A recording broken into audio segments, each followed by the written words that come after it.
Nasunog naman ang isang simbahan sa Urdaneta City, Pangasinan. Hinihinalang overloaded electrical connection ng appliances ang sanhi ng sunog. Makibalita tayo kay Alfie Tulaga ng GMA Dagupan.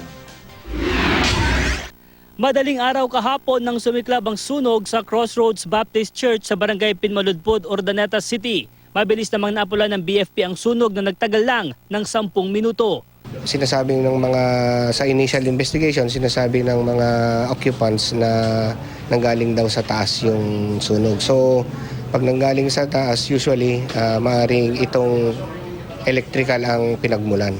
Aabot sa 200,000 piso ang halaga ng mga natupok na gamit. Kabilang dito ang mga computer, widescreen at musical instruments. Walang tao sa loob ng simbahan nang mangyari ang sunog. Bale, kuan po, paglilinis, gano'n, pag mayroong pong kanina activity.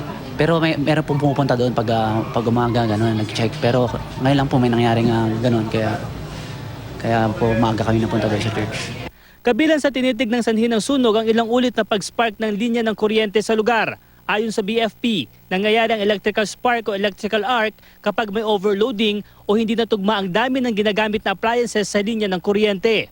Para maiwasan na magkaproblema sa linya ng kuryente, ugaliin na pagpapasuri sa electrical wiring ng gusali o bahay kapag 15 taon na ang tanda ng gusali.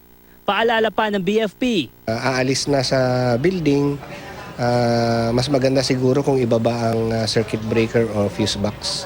Alfie Tulaga, Nagbabalita, Pilipinas.